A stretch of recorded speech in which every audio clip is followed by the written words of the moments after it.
olhados, os principais pontos que já foram conquistados e os que ainda estão por vir aí no processo de implantação do porto. Pode passar, por favor. Esse é um slide que a gente gosta de mostrar para abrir o tema, né, do potencial do Rio Grande do Sul. Né? É um mapa que chama atenção, as manchas em amarelo são os espelhos d'água, né, do estado. E quando a gente fez um levantamento, ficamos surpresos com o resultado dele, que mostra que o Rio Grande do Sul, na verdade, é o estado que tem o maior espelho d'água em relação ao seu território em todo o Brasil. Normalmente a gente associa essa questão de espelho d'água em ocupação de alguns estados do norte, né, Amazonas, Pará, mas fomos surpreendidos e, de fato, proporcionalmente o Rio Grande é o que tem o maior espelho d'água em relação ao seu território. E isso demonstra que existe um grande potencial, que na verdade já chegou até a ser explorado no passado, né? A ligação de Porto Alegre com Arroio do Sal e a região aqui já foi feita no passado por via hidroviária. Isso com ocupação, com o assoreamento das lagoas acabou sendo inviabilizado, mas foi algo que já foi explorado no passado e ainda eventualmente é possível ser explorado no futuro. E hoje existe um projeto em curso, junto ao governo federal, que é o de estabelecimento da navegação da Lagoa da Hidrovia Mirim, né, que é uma lagoa que faz a conexão, na verdade, com o Uruguai e alimenta ali pela Lagoa dos Patos, uma logística por Rio Grande, Pelotas, fazendo uma fronteira aí de fluxo de cargas com o Uruguai, principalmente. Pode passar. Mas caindo especificamente com relação ao Porto Meridional, né? O senador Reis certamente vai resgatar um pouco dos marcos históricos junto com o Carrion, né? Mas eu vou me ater aqui aos aspectos técnicos e, na verdade, explicar um pouco da razão do porquê Arroio do Sal em relação a toda a costa aí, norte e nordeste do estado do Rio Grande do Sul. E a principal questão que leva a essa escolha do local é uma condição física, né? Arroio do Sal, especificamente onde o porto meridional está localizado, é uma costa onde a faixa de profundidade da costa se aproxima mais da linha de terra. Então, quando a gente observa essa linha azul, ela é uma altimétrica 20, né? Ou seja, 20 metros de profundidade, e a gente vê que ela tangencia a costa praticamente aí nesse local. Então foi feita uma batimetria, isso antes de iniciar os estudos técnicos, mas foi uma primeira investigação que levou ao entendimento de que, de fato, a região aqui é propícia a porto, né? Ou seja, existem profundidades significativas próximo à costa, o que leva a uma série de benefícios aí, em termos de custos e impacto da implantação do projeto. Além disso, existe um aspecto também econômico, né? A região norte, o litoral norte e a região nordeste do estado, na verdade, é onde concentra a maior atividade industrial do estado do Rio Grande do Sul, né? Aqui a gente tem um mapa com as manchas e o tamanho dessas áreas representa a participação em termos de produção industrial do estado, e tem um mapa muito semelhante a esse com o setor agrícola e o de serviços. O agrícola está um pouco orientado ali para a parte interna, mas também presente aí na região mais meridional do estado, né? Mais setorial do estado. Então, hoje o Porto de Rio Grande, ele é o único porto que atende a logística de carga do estado, né? Então, quando a gente vê, ele está localizado no extremo sul do estado, longe da zona de atividade econômica, né? Então, a imagem da esquerda, principalmente, ela mostra que existe uma grande área inexplorada do ponto de vista de logística e oferta de infraestrutura portuária. E quando a gente compara com estados como Santa Catarina, por exemplo, que tem uma costa menor que a do Rio Grande do Sul, a gente encontra uma presença muito maior de instalações portuárias, né? Então, de fato, salta aos olhos aí a condição de falta de infraestrutura numa grande área de costa do litoral aí do Rio Grande do Sul. Pode passar, por favor. Em termos de desenvolvimento técnico, né, da concepção do porto, ele é um porto que é uma concepção onshore, né? Ele é enraizado na costa. Esse porto já foi pensado numa outra configuração, na qual você tinha uma ponte de aproximadamente 3,5 km de distância, para buscar justamente a profundidade profundidade de projeto, né, que no caso aqui são 17 metros de profundidade, e quebra-mares ali de contenção, de proteção de ondas e efeitos de corrente marítimas.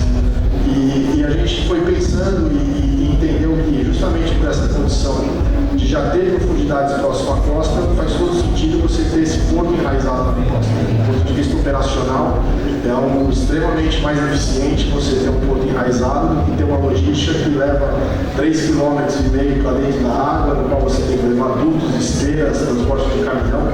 Está muito mais suscetível às intempéries climáticas. Então, quando você traz isso para dentro da costa, você de fato cria uma área abrigada com uso ótimo das suas instalações de atracação.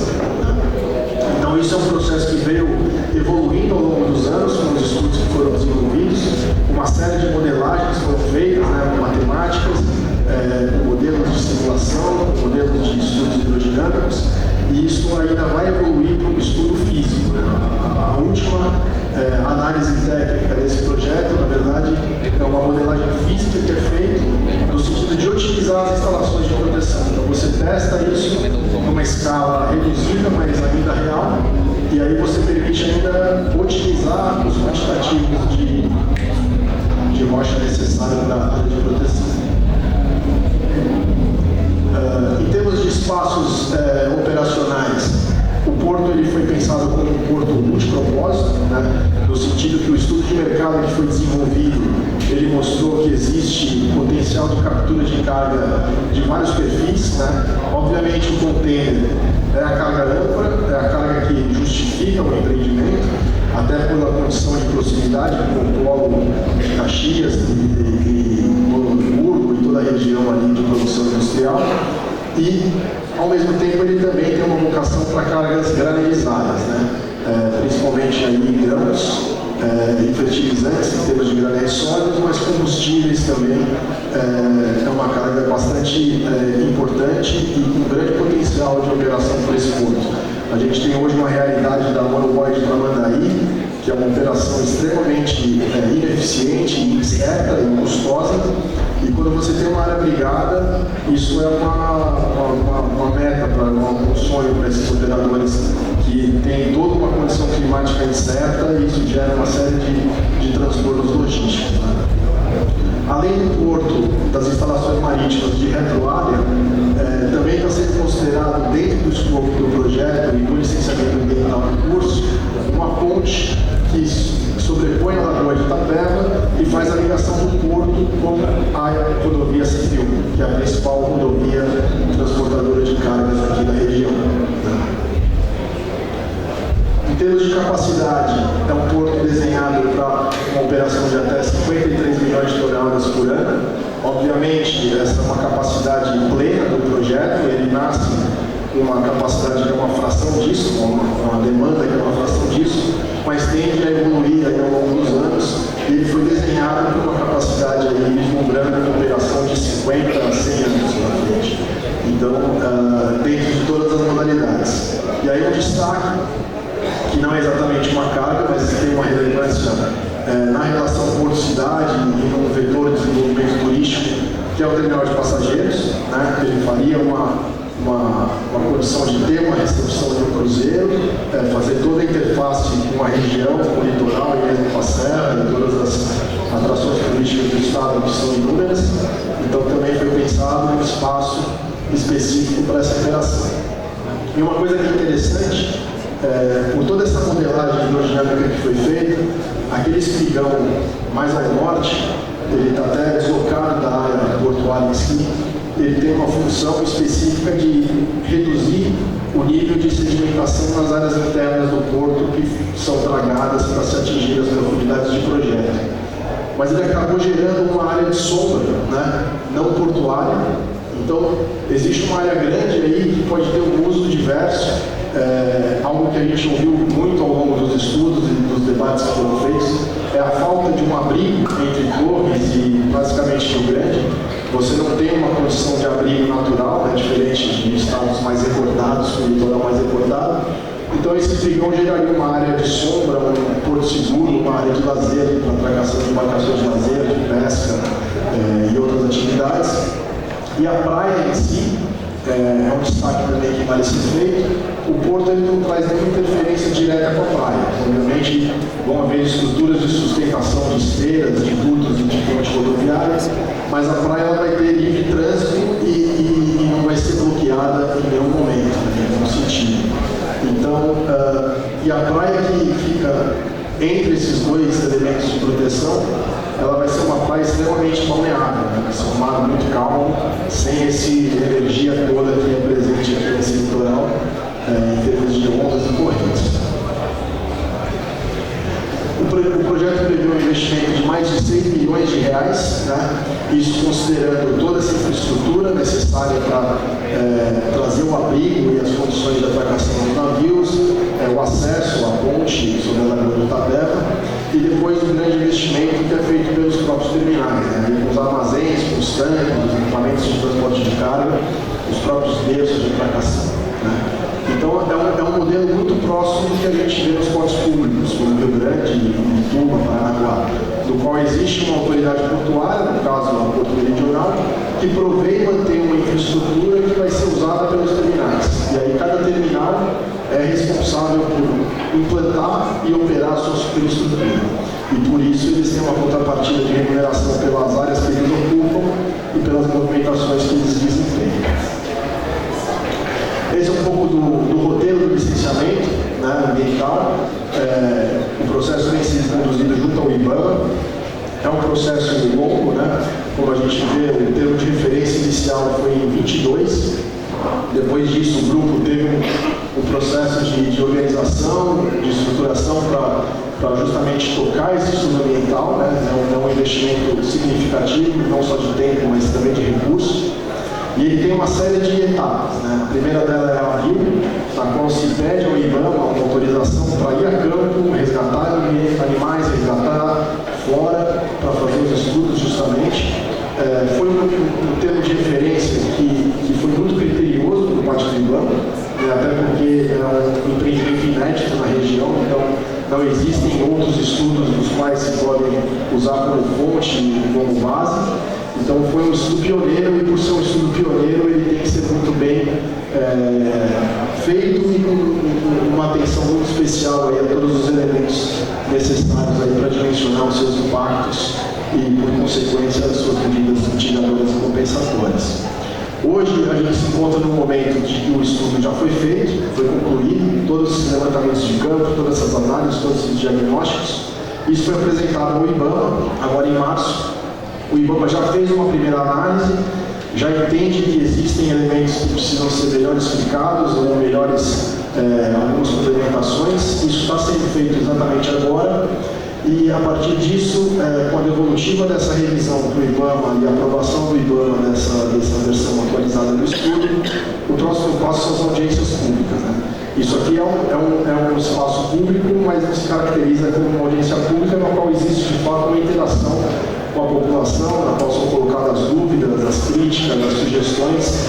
Isso tudo é absorvido pelo IBAMA e complementa a análise feita no estudo e enseja isso também em termos de processos de licença, em termos de compensação e medidas a serem adotadas.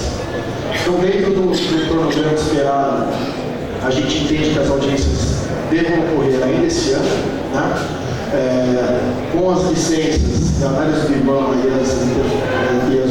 todas as interfaces com ele para justificar o que for medido de esclarecimento e implementação.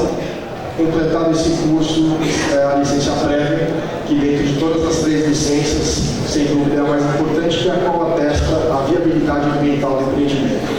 Então, a licença prévia ocorrendo, talvez ainda esse ano, no começo do ano que vem, ainda existe a etapa de detalhamento de todos os programas que você se compromete nessa licença prévia, para você conquistar a licença de instalação, que permite o início das obras, e depois, com todas as suas condicionantes de obra atendida, você obtém a sua licença de operação, e aí a gente almeja aí o início das operações final de 2028 e início de 2029.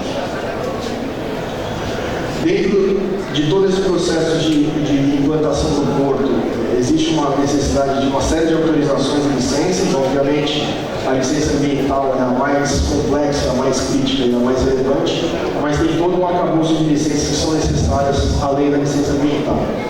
E o contrato de adesão com a ANTAC, que é o órgão regulador da atividade portuária no Brasil, ligado ao governo federal, ele reúne uma série dessas autorizações, entre elas Marinha, Prefeitura, SPU, Receita Federal, enfim.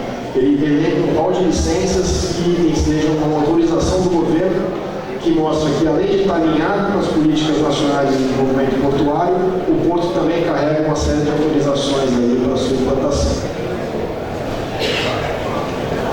Outra necessidade para conquistar aí o processo de licenciamento é o decreto de utilidade pública. No caso aqui, foi um decreto de utilidade pública emitido junto ao governo do Estado, né?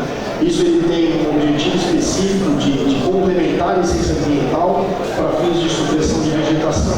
Mas ele também é um ato de apoio do governo do Estado ao projeto. Então a gente entende que é um documento muito importante, não só pelo aspecto prático que ele tem, de no momento de conquista das licenças, ser uma necessidade para caminhar com a implantação do projeto, mas também de ser um ato público aí de apoio ao empreendimento, ainda que é importante destacar, é um empreendimento feito 100% com recursos privados.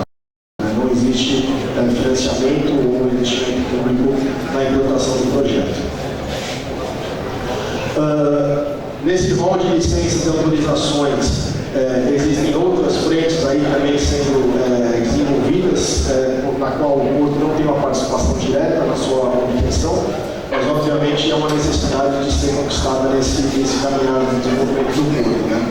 O decreto de utilidade pública, como foi mencionado pelo governo do Estado, existe a questão do plano diretor, né? O plano diretor atual do município de Arroio do Sal, ele não prevê o Porto, né? Então existe uma necessidade, independentemente do advento do Porto ou não, mas o plano diretor ele tem que se atualizar de tempos em tempos, o tempo do plano diretor de Arroio do Sal se atualizar é esse, e com a felicidade de ter um projeto do Porto se tornando verdade. Então é o momento de concatenar essas duas frentes e ter um plano diretor compatível com a instalação portuária que vai ser implantada, né? E aqui são algumas imagens ilustrativas do projeto, com relação aí justamente às áreas de atracação, retroárea, a interface porto-cidade, principalmente com o uso da área, com o uso da área da orla, convivendo com as instalações portuárias, se você quiser passar. Aqui são algumas perspectivas dos terminais, o terminal de container, o terminal de líquido, o terminal de grãos e fertilizantes. Aqui a ponte sobre a Lagoa Itapeva e a ponte sobre a área de faixa de areia e a área imediatamente anterior aí à rodovia da Enterprise, que é uma área que não está sendo diretamente afetada pela implantação do Porto, né? É uma área reservada e na qual todo o transporte de cargas e caminhões ela é aérea. E aí uma imagem de perspectiva de toda a instalação. Era isso que a gente tinha para apresentar. A gente vai ainda ter uma oportunidade de debater alguns temas específicos. Agradeço a atenção de todos e fico à disposição aqui para os esclarecimentos.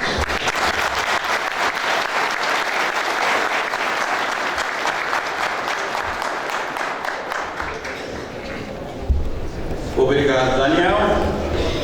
Obrigado a DTA por estar se disponibilizando.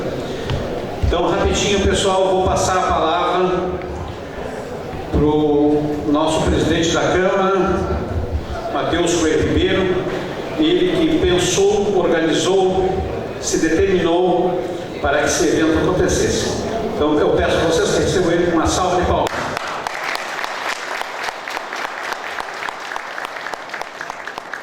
Já estou me sentindo um artista aqui, como a Giane, né, gente? Ser aplaudido. Momento especial para nós. Quero desejar boas-vindas a todos. Nominalmente, gostaria de agradecer a presença do Rafael Castelo, da Secretaria, diretor da Secretaria de Cultura e Turismo, Marcos Início, prefeito de Morrinhos, Fabiana Lefa, prefeita de Três Cachoeiras, autoridades da nossa região, de Torres, nosso empresário Nasser, Patrícia Beck, representando o deputado estadual Joel Mário Bueno, vereadora de Tramandaí. Adair, Vicente Reis, representando a Comissão de Assuntos Municipais da Assembleia Legislativa, Leandro Weber, da Secretaria de Estado do Turismo, Nefton, representando o secretário de Trabalho e Desenvolvimento Social, Gilmar Socella, Luan Ribeiro, vereador da cidade de Morrinhos, Flori, ex-prefeito de Itati, Calil, diretor do Banrisul. Agradecimento especial ao ex-senador Fernando Carrion, presente aqui. Paulo Reis, presidente da Câmara, Mob Caxias, demais autoridades, daqui a pouco jamais serão citadas no protocolo. Dizer que é um prazer imenso estar aqui, em nome dos colegas vereadores de Arroio do Sal. Pensamos lá no início em fazer um grande evento durante a Festa do Pescador, utilizando a estrutura da Câmara de Vereadores e tornando a Câmara de Vereadores também protagonista deste processo que é importante, não só para a cidade de Arroio do Sal, todos temos consciência. Está aqui o senador, que pode, depois vai falar um pouco, e a questão da valorização deste grande empreendimento para o litoral norte, para o estado e, por não dizer, para o país. O impacto que ele vai gerar aqui. Já passamos da fase, muita gente me cobra, presidente, dos prós e contras do porto. Eu lembro bem, foi promovido pelo deputado Gabriel na época, em Torres, uma audiência pública onde foi sugerido que o porto fosse em Torres. Eu estava presente lá, o ex-prefeito Bolão, e eu tive uma fala e fiz a defesa. E disse, se Torres não quiser o porto meridional, nós queremos. Nós queremos porque entendemos a importância da geração de emprego e renda no litoral. Quem vive no litoral, quem nasceu no litoral como eu nasci, eu sei das dificuldades e das mazelas. A nossa região do litoral é a região mais pobre do estado. Não, vereador. Tem casas de veranistas. Tiramos as casas dos veranistas e vejam a situação do nosso povo do litoral. A geração de emprego e renda é gigante na temporada de verão. Se procurarmos hoje um hotel na cidade, temos 1, 2. Temos muito mais de 20 hotéis que estão fechados. Muita gente questiona isso. Mas é importante que a gente tenha consciência que o litoral norte foi a região do estado do Rio Grande do Sul que mais cresceu no estado. Das 10 maiores cidades em crescimento, proporcionalmente, o nosso litoral tem 6 ou 7 que cresceram. Então é importante que a gente discuta isso, que desmistifique a questão do porto, que deixe claro a importância do porto, pensando no cidadão, dar oportunidade, dar conhecimento.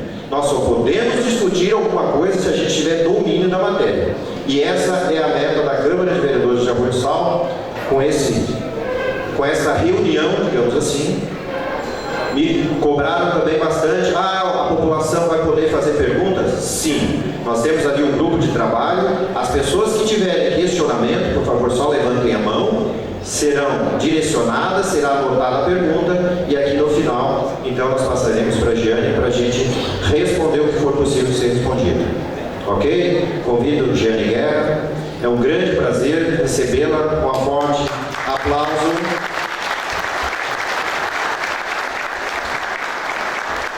Mais uma vez, muito obrigado por terem vindo, a todos que estão aqui, todos que estão interessados no desenvolvimento da nossa região do litoral e também do estado do Rio Grande do Sul. Muito obrigado. Passa então, Giane Guerra. Muito obrigado.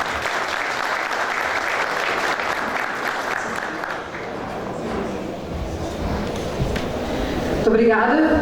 Obrigada, vereador. Obrigada, Câmara de Vereadores, a Prefeitura de Arroio do Sal. Obrigada, vereador, pela gentileza que me recebeu hoje aqui, também pela confiança de me colocar aqui para mediar e conduzir essa conversa que nós teremos hoje, né? Será uma conversa, além de trazer informações, como nós recebemos agora no início. Antes de falar do porto em si, do projeto, eu quero relembrar o quão defensor eu sou há muitos anos do transporte por água, das estradas de mar, né, do transporte hidroviário e da relevância, claro, que os portos têm isso. Eu lembro quando comecei a falar sobre hidrovias na RBS e os meus colegas diziam, mas esses assunto é chato, o pessoal quer saber de estrada, de rodovia. Eu disse, mas alguém tem que falar sobre hidrovias, né? E sobre aquelas dragagens que a gente falava, quando é que eu saía as dragagens? Bom, nós conseguimos avançar nisso recentemente, conseguimos ir muito porque a gente conseguiu provocar a opinião pública e sim, este assunto interessa. Eu imagino o quanto interessa para vocês. E que bom que teremos este momento aqui para que nós possamos trazer informações, várias visões de políticos que atuam com o projeto, visões de empresários, visões da Serra Gaúcha. Temos aqui várias pessoas que vieram da Serra Gaúcha porque têm um grande interesse nesse porto aqui. Importante o que o vereador, o presidente da Câmara, falou, que nós teremos a possibilidade de que vocês enviem perguntas. É só sinalizar para a nossa equipe, para a organização que vai estar aqui, a equipe vai anotar as perguntas e nós vamos tentar ser objetivos nas nossas falas para que os painelistas possam também tirar as dúvidas de vocês durante o nosso evento de hoje. Porque este projeto do porto é pensado para o Estado, mas é muito pensado para a região e é importante essa discussão, esse espaço de troca também com a comunidade e que bom que isso está acontecendo numa festa, num evento que é importante para a comunidade. Antes de eu chamar os meus colegas painelistas aqui do evento, eu vou convidar aqui o meu colega da RBS, jornalista, colunista Josimar Farina, que atua com obras, e eu pedi para ele fazer uma atualização da tramitação do projeto, porque ele acompanha o projeto também, conversa bastante com a empresa aqui, né, com o Daniel também, e ele fez essa atualização para nós também, porque não é só o projeto do porto, envolve uma infraestrutura que vai além do litoral, como o pessoal da Serra sabe muito bem. Josimar, por favor. Um assunto que a gente vem acompanhando há bastante tempo da RBS, a gente sabe que é um caminho longo que tem pela frente, né? O Daniel está expondo ali desde 2022 esse assunto vem sendo discutido. São muitos anos ainda que nós teremos pela frente acompanhando esse assunto. Tem algumas sinalizações que elas já aconteceram, que elas já vieram, principalmente por parte do governo federal, do governo do estado, sinalizando que são favoráveis ao projeto. É uma primeira resposta que se dá a esse investimento necessário aqui para a Arroio do Sal, para o litoral. Mas ainda há um caminho longo, né, um caminho que precisa ser percorrido, que está diretamente relacionado ao que o IBAMA vai dizer com relação ao projeto. E aí, quão detalhista o Daniel será nos seus levantamentos para que o IBAMA seja convencido de que esse investimento é importante. Então, eu tenho conversado com frequência com o IBAMA com relação ao projeto e eles têm sinalizado que não são contrários ao projeto, desde que, obviamente, o projeto atenda às necessidades de um impacto ambiental que a gente sabe que vai existir na região. Um assunto que não foi tratado pelo Daniel, inclusive eu vou ficar bastante atento ao que ele vai falar também, e de que maneira o governo do estado vai se portar, porque um apontamento feito pelo IBAMA fala sobre a necessidade de duplicação da Rota do Sol, que é a rodovia que vai servir para escoar, para trazer a carga e levar a carga do porto de Arroio do Sal. E esse é um investimento bilionário. E a gente tem acompanhado como está sendo difícil fazer obra no Rio Grande do Sul, seja de duplicação, de construção de rodovias, de sinalização de investimentos para empresas pedagiadas. E esse investimento na Rota do Sol é de suma importância para o projeto do porto de Arroio do Sal. Então, até mesmo sinalizado pelo próprio IBAMA. Então, é uma questão que a gente vem acompanhando também, de que forma a carga vem e vai do porto de Arroio do Sal, e esse é um assunto que também precisa ser abordado, e precisa ser costurado pela parte política, pela parte econômica, pela parte do porto, para saber de onde vem esse investimento. Um assunto que a gente vai seguir acompanhando, e eu vou seguir aqui, inclusive, para ir anotando, para que a gente, ao longo dos próximos anos, vá também acompanhando esse assunto lá no BRDES. O ideal é que nós tivéssemos uma estrutura que integrasse os modais, né? No final do ano passado, eu visitei um porto na China, que é um dos maiores portos do mundo, e esse porto tem uma ferrovia só para ele. Ele tem além da ferrovia, ele tem uma faixa da rodovia que é só para os caminhões de cargas, ou seja, para que tudo funcione o mais rapidamente, né, de forma mais ágil e integrada possível. Vou convidar agora os nossos painelistas, né, para dar tempo da gente gente responder o máximo de perguntas possível. Nossos painelistas, então, convido aqui para virem até o palco, começando pelo Adauri Fantinel Cabral, que tem formação em Engenharia Civil pela Universidade Federal do Paraná, Direito pela Universidade Fevale, especialização em Direito Ambiental pela Universidade Fevale, mestrado em Qualidade Ambiental pela Fevale, também especialização em Engenharia de Saneamento pela Unicinos e é hoje secretário de Meio Ambiente de Arroio do Sal.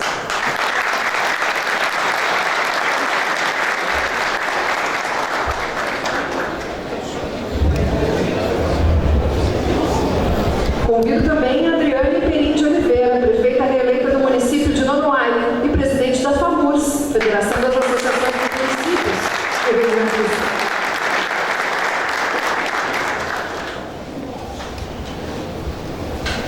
Convido Rodrigo Postiglione, arquiteto e urbanista, com especialização em gestão de estratégias, empresário e atualmente presidente da MOB Caxias, Mobilização por Caxias, Projeto Caxias 2040.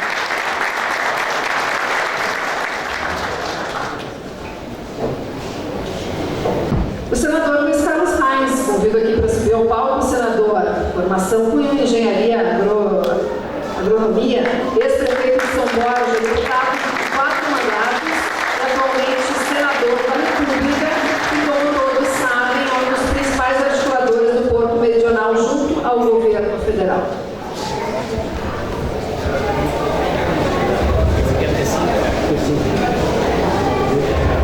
Também participará conosco aqui novamente Daniel Cole, que é diretor da DTA Engenharia de Portos e responsável pelo projeto Porto Meridional. Que, aliás, eu fiquei com muita vontade de entrevistar depois da apresentação.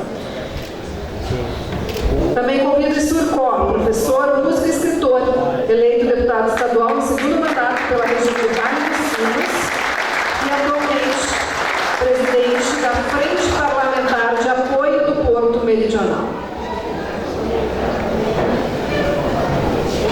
E eu disse que a Serra Gaúcha vem em peso. Temos mais um representante da Serra aqui. Convido o Biratan Hessler, que é empresário, vice-presidente da FIERGS, a Federação das Indústrias do Rio Grande do Sul,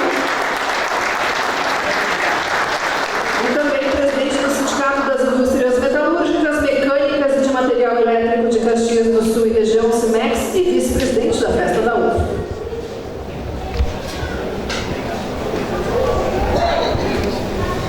E para fechar aqui, convido Luciano Pinto da Silva, formado em administração e prefeito em 3º mandato de Arroio do Sal.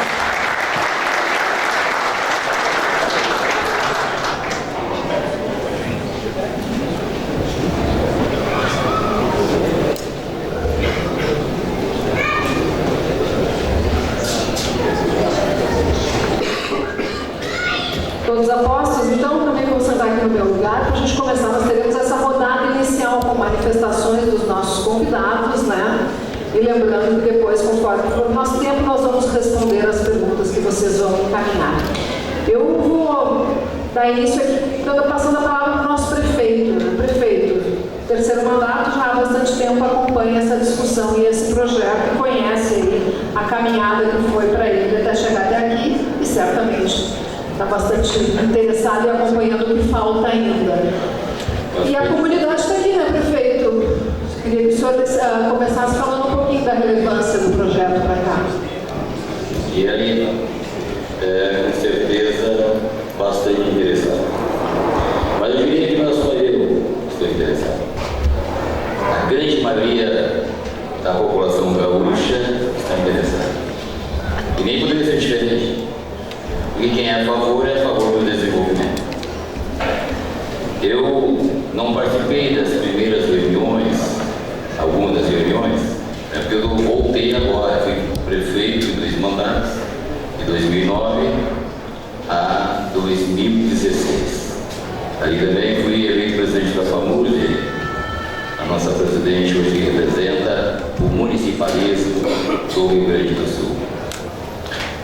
E retornando agora com essa responsabilidade. A responsabilidade de estar num momento especial do nosso município.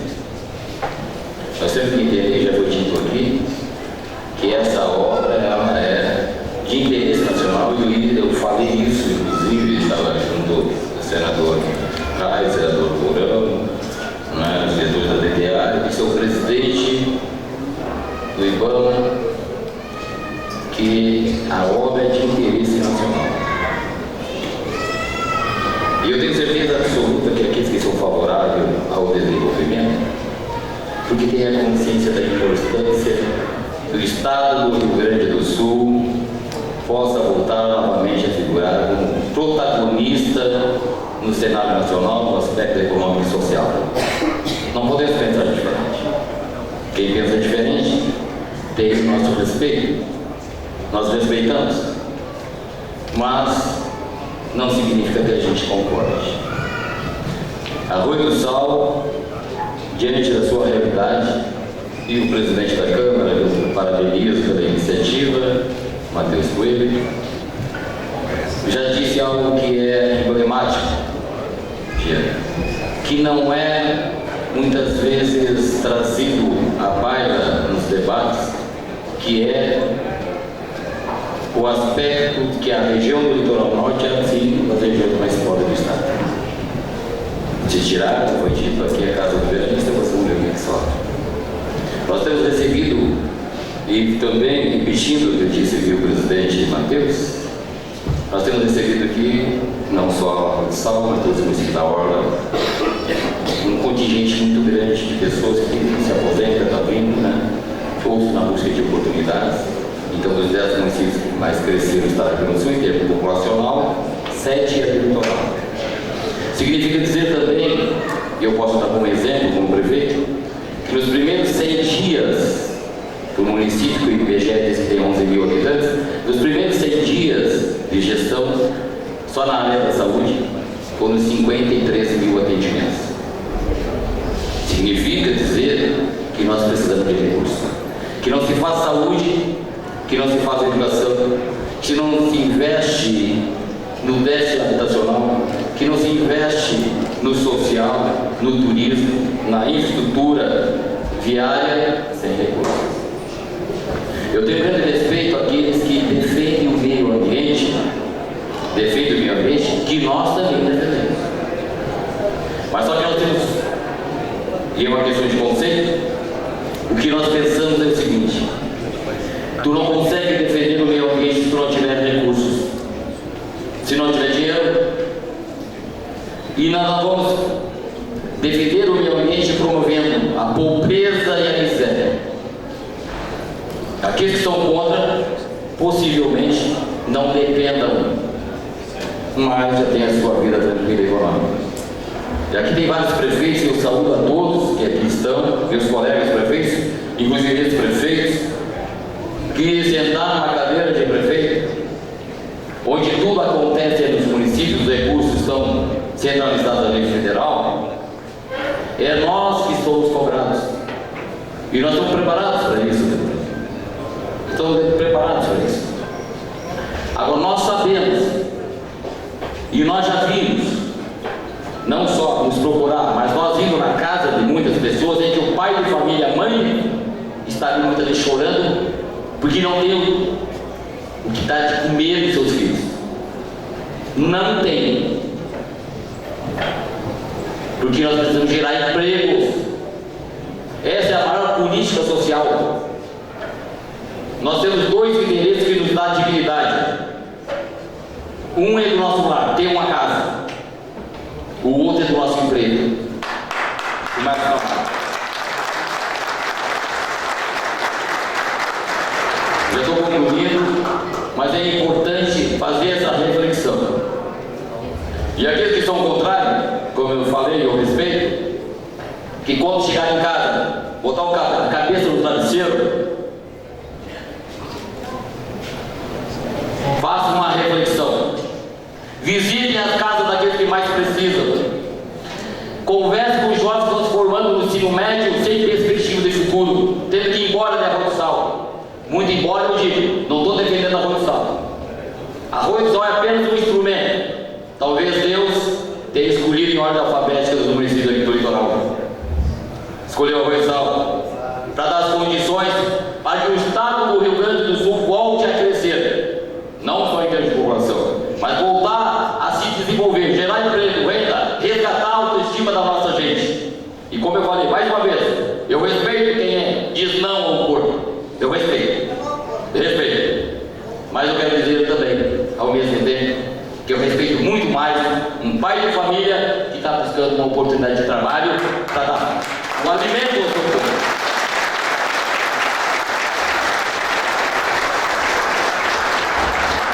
Então, nós ouvimos o prefeito, agora vamos ouvir o secretário do Meio Ambiente, secretário Dauri Cabral, que tem uma apresentação para fazer neste início do painel ainda, não é, secretário?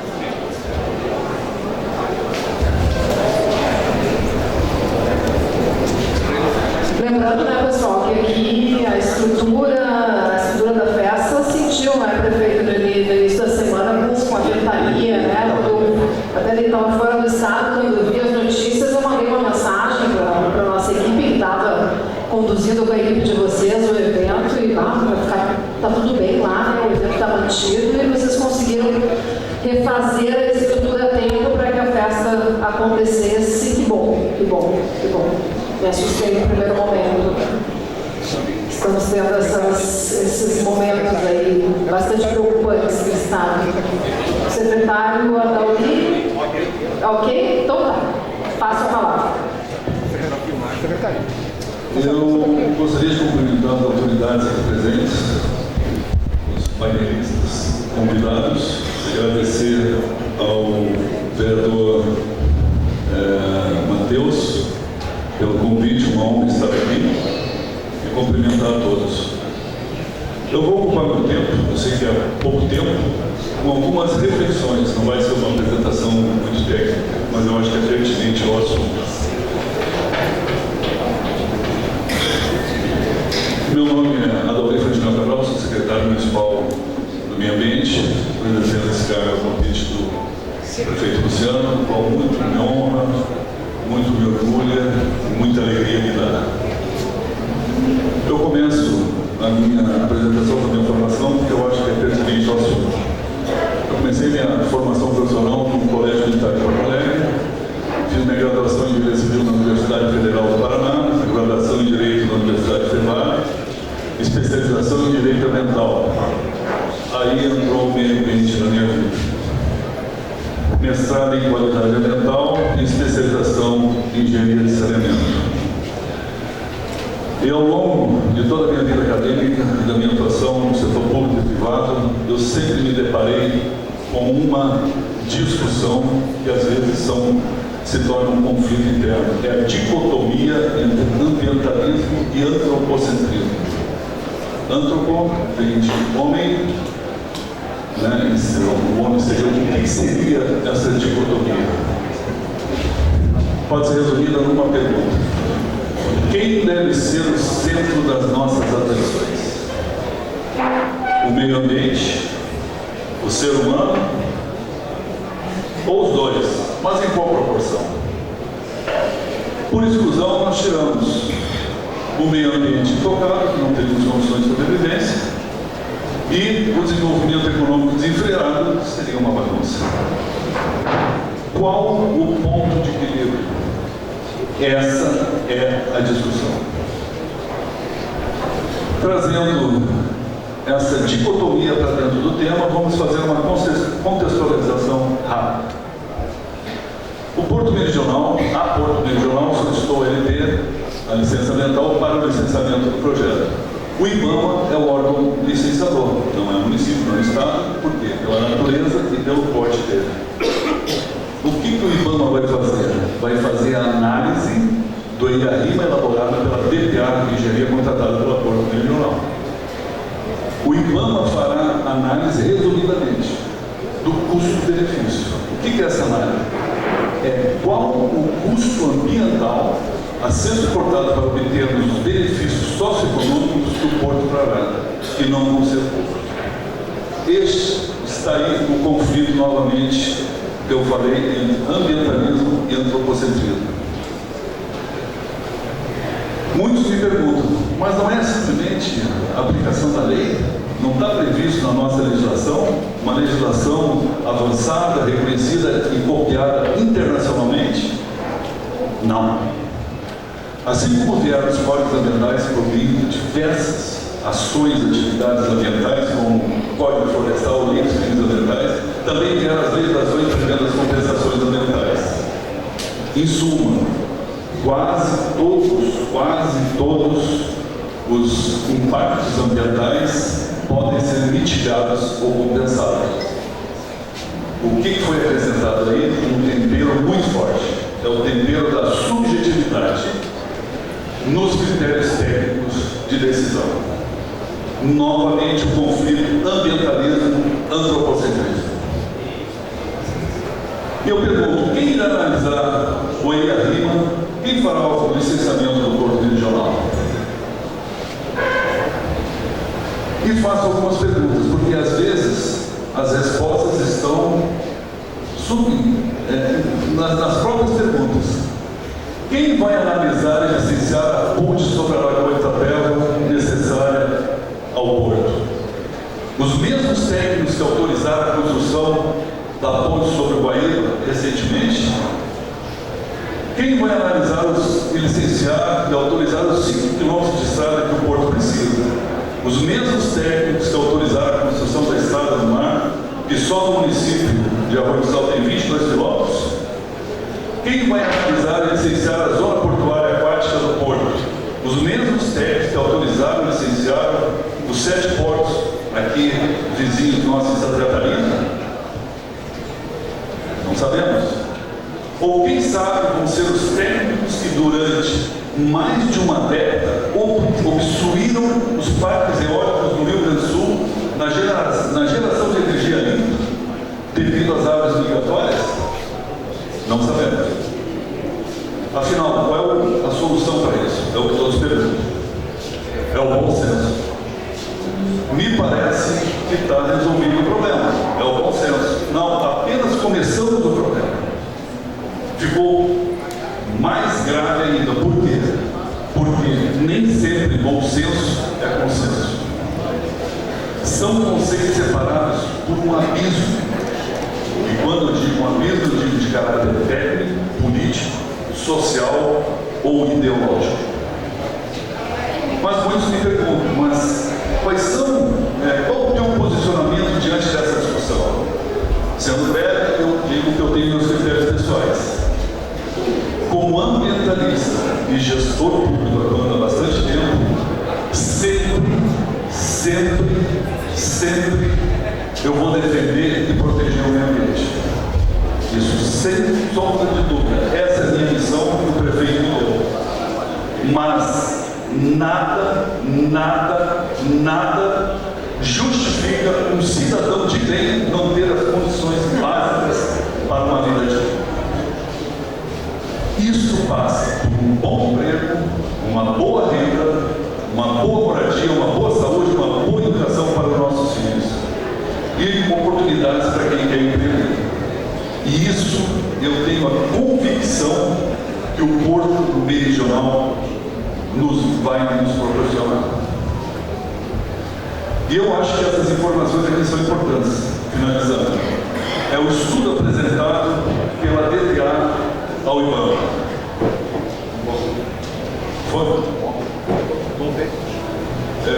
Esse estudo foi elaborado na fase de planejamento, implantação e operação. E aqui eu dou os tópicos. Foi feita a caracterização do empreendimento e um diagnóstico ambiental bastante abrangente, que eu acho que foi muito bem elaborado. Eles analisaram todos os impactos ambientais passíveis de ocorrência. Eles fizeram uma análise dos riscos ambientais e o estudo dessas consequências.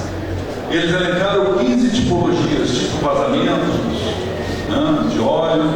Eles fizeram um plano de gestão ambiental, onde propuseram 36 programas de monitoramento ambiental, gente.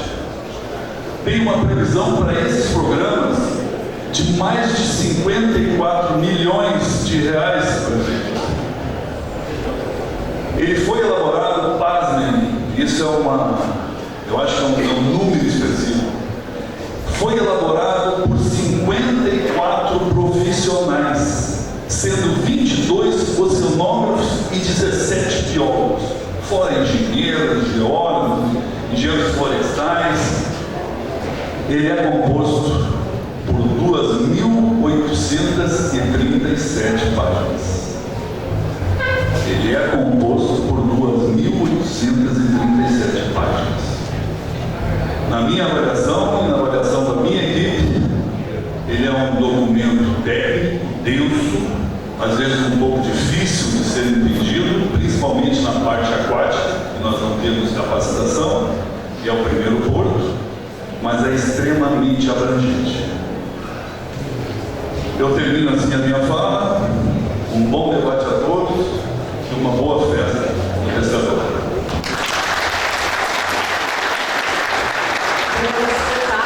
Presidente da Câmara, o Matheus tem um recado. Estamos com uma atividade. Ok, obrigado, Giane.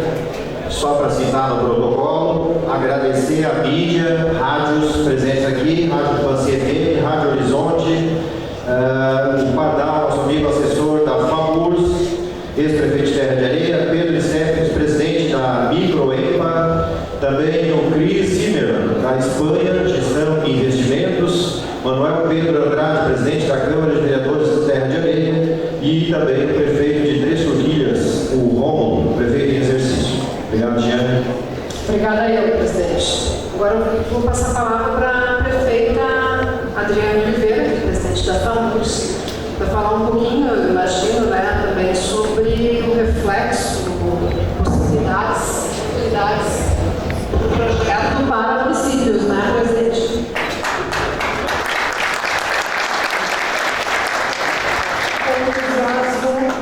Pelo painel proposto, eu desejo a todos uma boa tarde. Como presidente da Federação dos 497 Municípios Gaúchos, eu trago um abraço ao prefeito Luciano Pinto, em nome dos prefeitos e prefeitas, sei do desafio que enfrentarás, né, com esse projeto. Também, de forma carinhosa, eu quero cumprimentar aqui o nosso vice-prefeito, meu compadre, né, o seu Valdir, também a Ivanete, de coração, em nome dos dois, desejar boa tarde a todos os munícipes de Arroio do Sal, servidores municipais. Em nome deles, todos os painelistas que estão aqui, sei da importância deste encontro, porque o Porto Meridional de Arroio do Sal, ele é, antes de mais nada, a concretização de um painel, de um potencial que há muito tempo sabemos que nós possuímos. Um projeto que tem o poder de viabilizar negócios, de encurtar distâncias e de fortalecer a competitividade dos nossos municípios. Também faço uma referência à proposição do vereador presidente Matheus. E eu tenho dito, onde eu vou, que o Porto Meridional ele não pertence mais somente a Arroio do Sal, ele pertence ao povo gaúcho. Uma economia globalizada, onde a competitividade se mede pela capacidade de entregar produtos, insumos e produção com agilidade, seja no agronegócio, na indústria, no comércio ou no turismo. O Porto aqui é uma resposta concreta a uma pergunta que ecoa nos quatro cantos do nosso estado. Até quando aceitaremos que o Rio Grande do Sul, com toda a sua força produtiva, permaneça limitado pela distância, pela ineficiência logística e pela falta de infraestrutura moderna? E claro, com aquela dura comparação com Santa Catarina e os seus mais de 6 portos. Nos aproximamos do fim de uma guerra fiscal e os prefeitos e prefeitas que aqui estão sabem do que falam da nova reforma tributária. O cenário está mudando e as isenções fiscais, senhores, deixarão de ser o principal instrumento para a atração de investimentos. E o que vai definir essa competitividade dos territórios é a infraestrutura, é a inovação, é a tecnologia tecnologia, é a inteligência econômica e a qualidade de vida. É impossível não reconhecer com objetividade o mérito histórico deste projeto. Desde os tempos, Dr. Carrion, de Dom Pedro II, que já identificava aqui um ponto estratégico para encurtar distâncias e oferecer um diferencial competitivo. E mais, um privilégio natural, um verdadeiro presente do Criador, um porto de águas profundas, um calado natural de 17 metros, como o Dr. Carrion ensinou, a menos de 2,5 km da costa, dispensando dragagens contínuas, algo que você me ensinou com muito carinho. Diferentemente do Porto de Rio Grande, que precisa de uma manutenção permanente a 27 quilômetros da costa. Isto é vantagem competitiva. E se era isso que nos faltava, o caminho está claro. Precisamos ter um projeto do Porto Meridional feito, aberto para a iniciativa privada, ao capital investidor. É preciso fazer justiça ao senhor Carrion, que foi para a Europa, buscar um projeto com alemães, com dinheiro, e que em 2018 se junta com o senador Luiz Carlos Reis. Foram atrás, se articularam, prestigiaram, perseguiram, e hoje todos nós nos somamos para transformar esse projeto, Dr. Carrion, que está com 200 anos de atraso. E eu falo aqui como presidente da federação, e eu sei o quanto é fundamental que o nosso Estado invista na malha ferroviária, rodoviária, portuária. É lamentável que ainda existam comentários e até desequilibrados que questionam a viabilidade do Porto de Arroio do Sal. Nós sabemos o que esse projeto representa para o Rio Grande do Sul. Representa competitividade, representa desenvolvimento dos nossos municípios.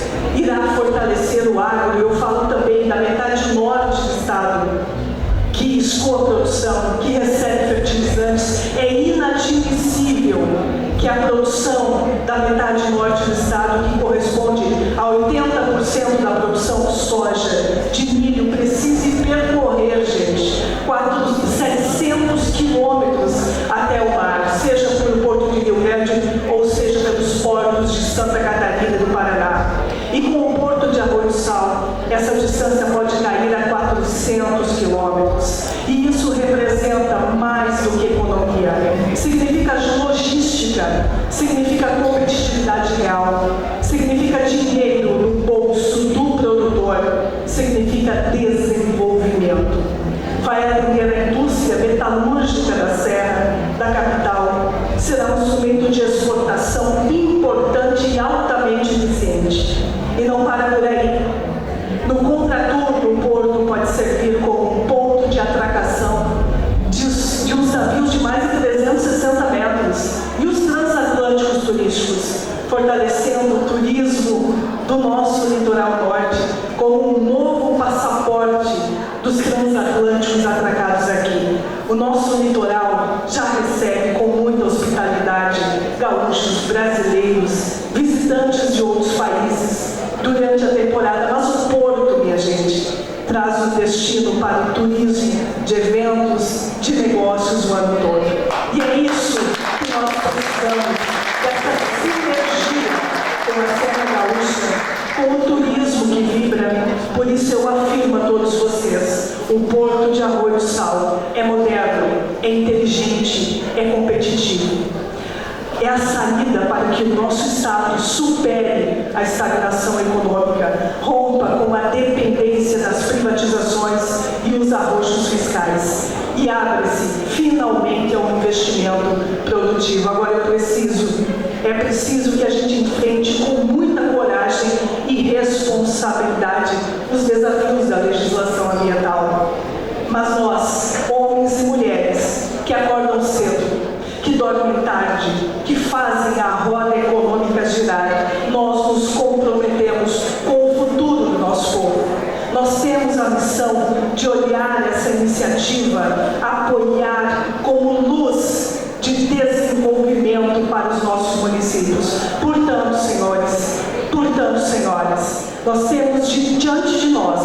um projeto de integração logística, um projeto de integração econômica no nosso estado.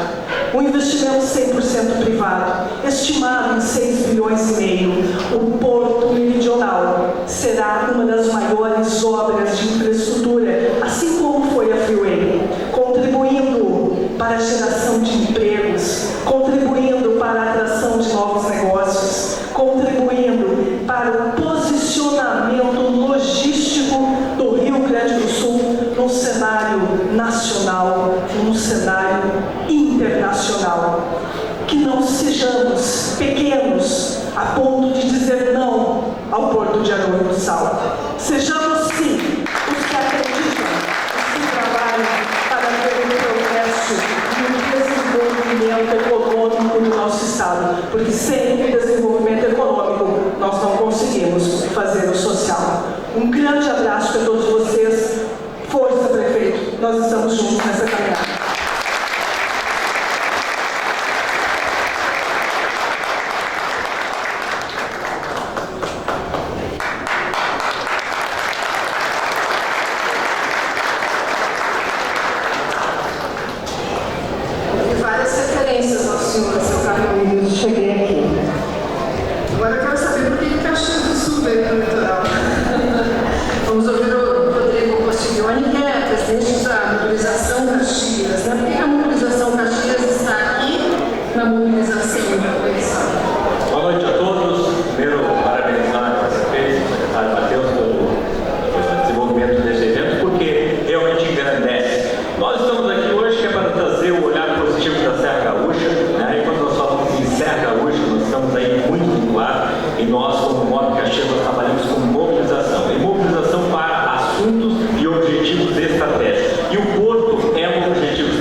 Tem saído para os portos de Santa Catarina. E isso nós queremos fazer com que essa renda fique dentro do nosso estado. Então o porto não é de Caxias, apesar de que nós já estamos aí quase que tomando conta, dizendo que o porto é nosso, mas é um marco histórico para o nosso estado. E essa conectividade já está no nosso radar da Serra Gaúcha, estando compondo o porto, o nosso polo rodoviário que foi concessionado, né? Então isso é muito importante dizer que nós sempre estivemos ao lado do nosso governador Eduardo Leite e que apoiou o projeto do Porto Meridional na Câmara de Indústria e Comércio, junto com nós, disse que estaria junto, e as ações que tem feito nos mostram exatamente isso. E nós temos ainda uma conectividade com Vacaria, que é Campos de Cima da Serra, para que a gente trabalhe no polo rodoferroviário. Isso nós estamos aí trabalhando com o nosso vice-governador. Essas ações todas, nós temos metodologia, são coordenadas, nós estamos aí trabalhando com o Arthur Lemos, chefe da Casa Civil, nós temos pauta com o secretário Capelucci, e aqui vem uma questão que antes, né, nós falamos, a Farina comentou a respeito de Rosa do Sol. Nós estivemos lá no secretário Capelucci e ele se comprometeu a entregar estudo de viabilidade técnica para a concessão do trecho de Caxias até aqui embaixo, no 101, até o final do mandato do governo Leite. Então isso para nós é muito importante porque nós sabemos que nós teremos uma duplicação em algum trecho e para que vocês saibam, nós teremos um novo trecho de descida assim como tem em Grandes. Então não é duplicar a serra, nós teremos um novo trecho nele, então fica fácil o entendimento, inclusive facilita a questão de aprovação de projeto. Então, Jane, eu acho que nós vamos aqui para comemorar junto com vocês, é um marco essa reunião aqui, é um marco Porto, nós teremos o desenvolvimento antes do Porto e depois do Porto. Obrigado a todos. Antes, presidente, eu queria fazer umas perguntas bem rapidinhas. Por que a carga está saindo por fora do Rio Grande do Sul? Pela proximidade, porque nós temos que descer, fazer 500 quilômetros para chegar no Porto de Rio Grande e depois de navio chegar mais 500 quilômetros. Então são 1000 quilômetros para nós ficarmos na mesma linha, né? Então isso nos facilita muito nós sairmos pelos vários portos de Santa Catarina. Isso, nós temos aí Randon, Marco Polo, várias outras empresas, né? Nós somos um grande produtor de frango também na nossa região que tem utilizado esses outros portos. E uma coisa, gente, que é importante, a Randon e Marco Polo, cada uma consome aí 4 carretas por dia de bobina. Então, como tu falaste antes, a cabotagem para nós é muito importante, porque esse porto ele chega como se fosse um hub e a partir daqui distribui para todo o resto do nosso país. Por quê? Um porto desse tipo nós temos lá em Santos, nós vamos ter lá em Buenos Aires. Então, é um marco realmente para nós. O senhor falou de galpões logísticos, né? Como é que seria o desenvolvimento destes empreendimentos aqui? Nós temos uma ideia, uma visibilidade que acontece muito lá no 101, né? Lá de Três Cachoeiras, essa parte que é do porto, assim como está acontecendo lá em Itajaí, Navegantes, nós teremos um desenvolvimento da construção civil muito forte na área de galpões por lá. Então, como para armazenar as cargas. Para armazenamento das cargas. Isso aí. É chegada e distribuição, né? Principalmente galpões frigoríficos, né? Então, que tem necessidade dessa saída aqui. Certo, obrigada. O senador Luiz Carlos Reis.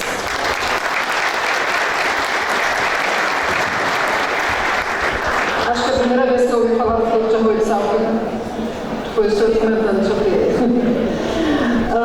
Mas deu um salto, né? Essa discussão deu um salto, avançou bem no último ano e meio, o que aconteceu e a conjuntura está ajudando mesmo para avançar agora, senadora, em Brasília principalmente.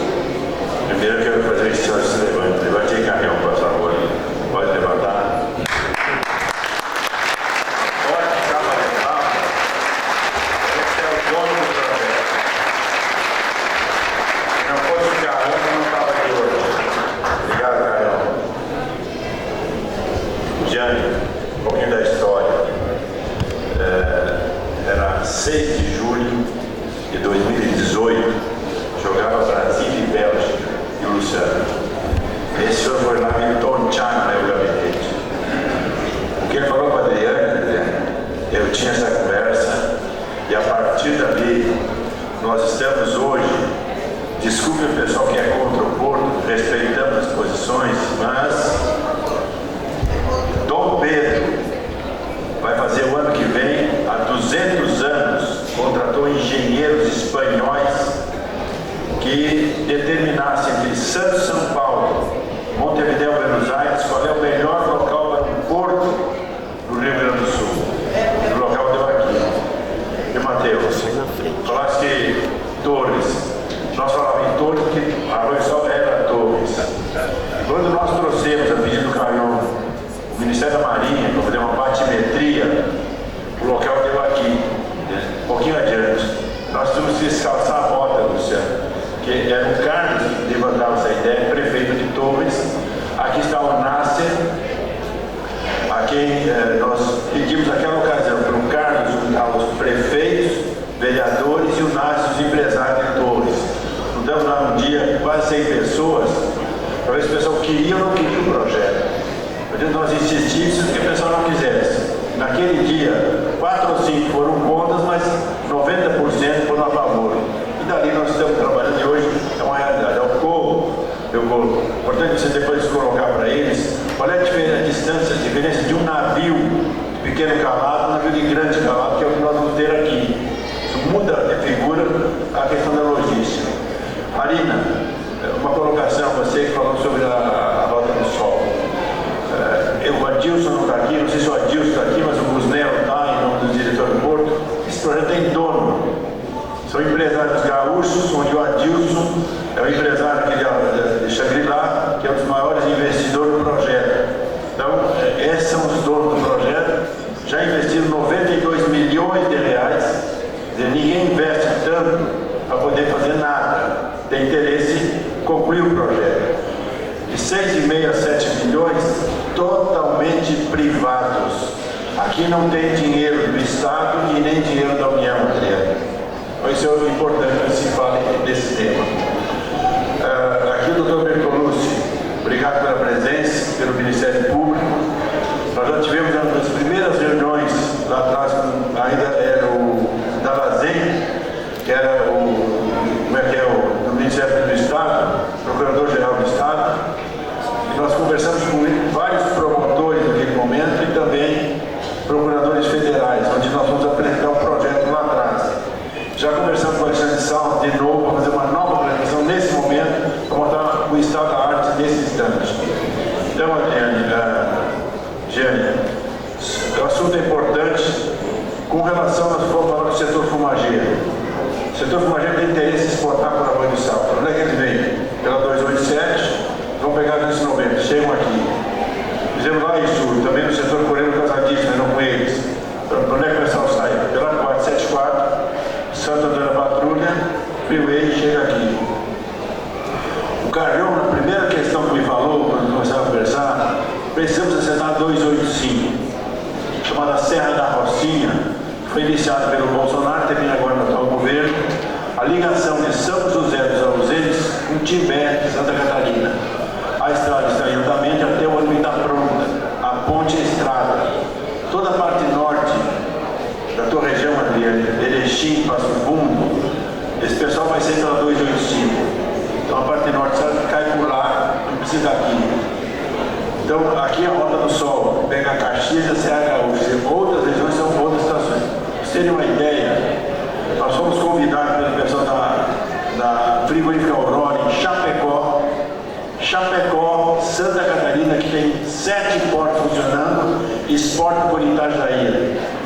Sinhais, para mim é 40, 50 km mais e nós preferimos o Porto de vocês, que é um porto privado. Lá é público. Por que Santa Catarina, que tem 7 portos, quer conversar conosco? Chapecó enxergou Arroio do Sal. Acho que esse é um ponto importante, vocês entenderem a radiografia do que nós estamos trabalhando nesse instante, o que será esse projeto aqui, e é o maior investimento que a região terá depois da Freeway. Cresceu a região com a Freeway. A Luciano e aos demais prefeitos, a Matheus e os demais vereadores estão aqui hoje. A região cresceu nessa direção em função da Freeway. E agora, imagine esse investimento aqui, totalmente privado, o que vai alavancar de projetos. A senhora aqui de Campo Bom, isso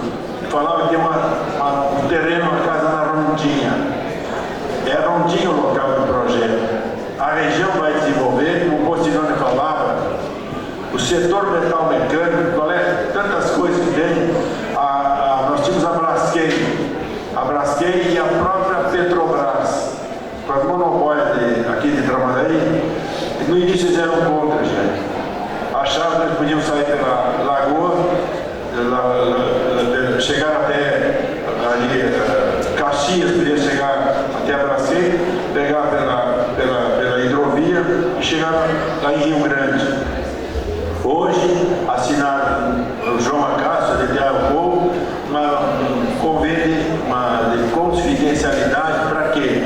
Porque eles também têm interesse hoje aqui. Ontem eram contra, hoje são a favor. Todas as questões jogam em nosso favor. Então, por isso, Sentes, que é o nosso vice-prefeito, que nós temos que trabalhar agora, e aí eu queria, Matheus, e a você, Luciano, nós fazemos uma frente parlamentar de prefeitos e vereadores em apoio ao Porto. Já temos a contrariedade, não tem problema, faz parte do processo. Mas o que nós queremos? Que a sociedade local entenda que nós não vamos passar por cima. Se Santa Catarina vai fazer 7 portos no mar, por que não podemos fazer 2, o segundo porto marítimo do Rio Grande do Sul? Cabe bem disso aqui e não vamos atropelar o IBAMA. Agora, nesse instante, a estrada também, a prefeita de Três Cachoeiras que está aqui, vai fazer uma ligação pelo Alegrete, que é a comunidade ao lado de Três Cachoeiras, dali vai entrar pela Lagoa de Itapeva e vai chegar aqui, em Arroio do Sal. E essa estrada também será privada do projeto ou a própria CCR de assunto de interesse. Então, estamos tratando todas as situações. Marina, eu estou buscando dentro do prefeito Aguzoli um traçado de uma estrada que liga São Francisco de Paula a Maquiné. Acho que o prefeito Luciano de Maquiné deve estar aí também, disse que viria aqui hoje, Luciano, né? O secretário de São Francisco de Paula também está, senador. Ok. E São Chico também, por que isso? Essa estrada, nós temos uma floresta nacional de São Francisco, plantada no tempo do Getúlio Vargas. Nós pedimos a madeira para o ICMBio, estamos fechando a documentação agora com eles, para fazer apenas 55 quilômetros de estrada. O Edson Bruno está aqui, agradeço, fez esse projeto para nós, fez o desenho. São Chico, nós vamos de São Chico em direção ao Maquiné, nós desviamos a Rota do Sol. É uma alternativa, e a estrada é 55 quilômetros. O deputado Joel Luiz Vicente já fez um encaminhamento, um pedido do estudo do DAE. E aquela floresta faz 20 quilômetros. O ICMBio nos dando a madeira, já começamos com 20 quilômetros, depois o resto é mais fácil de fazer. Então são rotas alternativas à Rota do Sol. Outra rota, nós podemos sair da Rota do Sol por Cambará e chega em Praia Grande. O estado está asfaltando Cambará até o Geoparque, a parte da Barra da Serra, e do outro lado, Santa Catarina está praticamente pronta a estrada. Pode sair por lá também. Tem outro trecho, o doutor Farina me fala, 25 quilômetros, que também pode sair da Rota do Sol e ser pela 101. Várias alternativas, isso que não são caras para fazer. Isso aí tudo está no nosso radar, que o Edson está pilotando aqui, não com o Busnelli, o Adilson, e que, conectado com o COU, é sobre um projeto maior. O importante, nós não podemos abrir mão do investimento. E aos pescadores daqui, nós fomos lá em Mituba ver o projeto deles. Nada atrapalha a pesca. A pesca vai continuar do mesmo jeito, e não atrapalha os nossos pescadores. Portanto, é crescimento, desenvolvimento, geração de emprego e renda para uma região que se prevê por ser pobrecida, pobre. Então, esse é o nosso empenho, o nosso esforço. E agradecer a todos que estão aqui hoje, que vieram conhecer o projeto. É importante conhecer esse debate. Bortoluzzi, vamos acertar agora com o Alexandre Salto uma reunião. O Ministério Público Estadual e Federal conhecer o estágio da outra obra. Acertado a questão do IFAM, que pediu um levantamento ao DDA sobre a lagoa, ajuste-se a posição e toque-se à frente ao início da ponte também. Resolve esse assunto e o IBAMA está só aguardando resolver o IBAMA para nós fazermos essa outra parte. Obrigado a vocês, foi um prazer. Um abraço.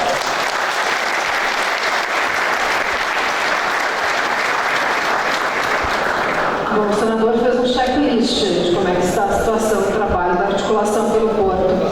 A organização aqui, o presidente da Câmara pede para fazer o registro, né? Agradecimento à presença do Josimar Farina, jornalista do Grupo RBS, que participou conosco no início do evento, Flávio Antes, também ex-prefeito, conhecido como Bolão, e que Vedovato, presidente da Arme Norte. Dá licença um minutinho. Não citei o Bolão. O Bolão estava de férias, Carol, quando nós fizemos um almoço com o Carlos, para desistir lá de Torres, e viemos aqui, o Bolão estava de férias, e o Adilson, que era vice do Bolão, nos recebeu aqui em Arroio do Sal, e dali nós fomos tornar Arroio do Sal. Foi em 2020, durante a pandemia. Valeu, um abraço, Bolão. Bom, também registrar aqui o agradecimento à presença de Vedovato, presidente da Arme Norte, nos municípios, né, do Litoral Norte, prefeito de Imbé, também Madalena Triste, prefeita de Itati, e Salmo Dias, secretária executiva do Gabinete de Articulação dos Municípios, da Secretaria na Casa Civil.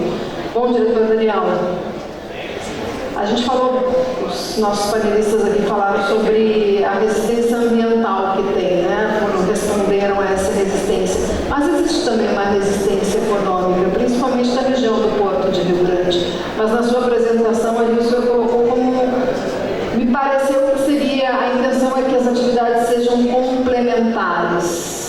De que forma essa complementariedade aconteceria?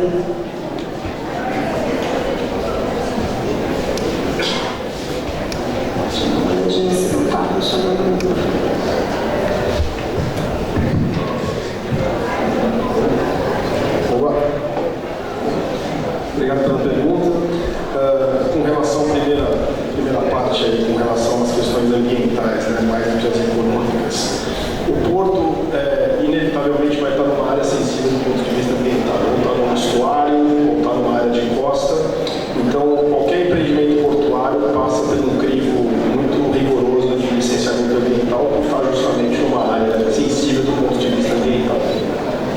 E é por isso, inclusive, que existem essas prerrogativas de ter um decreto de utilidade pública, porque caracterizado como um elemento de utilidade pública, ainda que seja um investimento privado, ele atende o público, né? ele tem um caráter de serviço público. Então, isso é uma prerrogativa para justamente superar os entraves de sensibilidades ambientais, que com certeza tem todo um arcabouço de medidas mitigadoras e compensatórias para fazer frente a esses impactos. Então, sem dúvida, o IBAMA vai ter um olhar muito crítico, não só o IBAMA, como a sociedade civil, o Ministério Público e todos os agentes atuantes aí para que isso seja feito da maneira mais transparente e adequada possível. Não só no momento do licenciamento, mas ao longo de toda a vida do projeto, que exige a condução de diversos programas ambientais. Do ponto de vista econômico, com relação a esse debate que existe de um conflito, de uma concorrência com relação ao Porto de Rio Grande, primeiro argumento, né, até considerando que o Porto, o primeiro movimento de aprovação junto ao governo federal é obter a anuência com relação do Porto em relação ao desenvolvimento portuário nacional, isso foi obtido, e um dos motes do governo federal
enfatizam que é um investimento privado. E seria um dos maiores investimentos privados da história do Rio Grande do Sul. Né? Esse dinheiro vem de onde? Virá de onde? Ele já está garantido? Como eu disse, né, o investimento ele tem duas grandes frentes. Né? Uma delas é a infraestrutura, que faz a monta de 1/4 desse valor, aí, aproximadamente R$1,5 bilhão, que é toda a condição de uso comum dos terminais. Né? O canal de acesso, a área brigada para atracação, o acesso rodoviário, a terraplanagem do terreno, as redes de drenagem, saneamento, proteção, controle e segurança. E esse investimento é a cargo da Porto Meridional, que é a autoridade portuária, é a desenvolvedora do projeto.